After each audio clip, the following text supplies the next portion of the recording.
Morning, everybody. I hope you're doing good today. This is going to be part 3 about Antonio Jerido. I've been asked to do a part 3. There is some follow-up here. There's a ton. We could do a few days of podcasting, vlogging, whatever you want to call it, on Mr. Jerido's case. But let's get into part 3 here. So the only way he's going to get justice is to get out of this court that he's in down there in Wetumpka.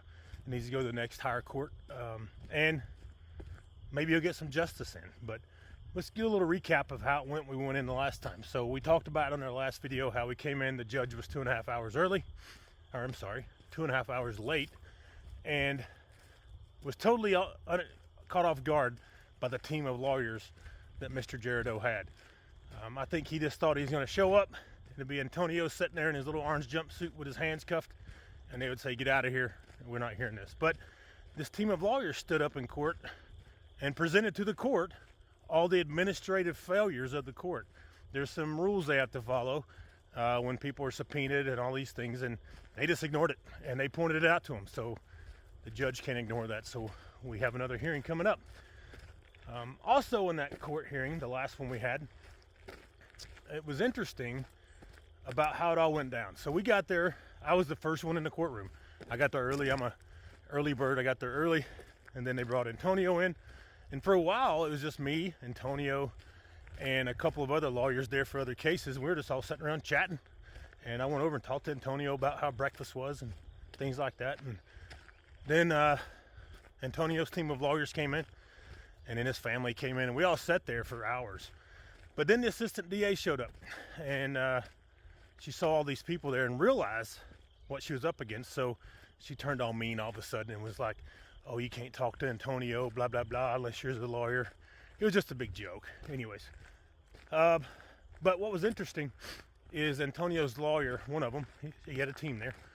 One of them stood up and started reading all the filings that they had put to the court for court action, and the court just ignored it. He just read it, and the list went on for about 15 minutes. And the judge finally stopped him and said, "Look, here, we'll take action on this. Let's have another hearing in a few months," which it got delayed. Now we're having another one next month, I believe it is. So, but this courtroom is a joke, y'all. And I hope if I get in trouble, I'm never in that courtroom. It would be terrible to know that that's where my future is dependent upon these people to uphold law. Let's get into law a little bit. Here we go, lawyers. Here we go. I hear it. You can put it in the comments or just say it wherever. He's not a lawyer. He didn't go to law school. But I am pretty educated. And United States is not a court of justice. We don't have courts of justice. I hate to break it to you. We have administrative courts. We had rather fight over stupid administrative details as to seek justice. People walk free because of stupid administrative details. People get convicted because of stupid administrative details. Everybody knows the truth. We just have stupid administrative details that get in the way, and people like Antonio Jerido sit in jail for most of their adult life. So that's what you're up against. Let's stay out of trouble, but run with the right crowds. But we're working on Antonio. We hope to see him get freed here soon.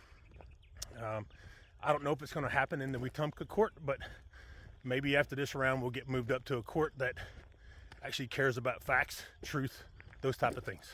Talk to you soon.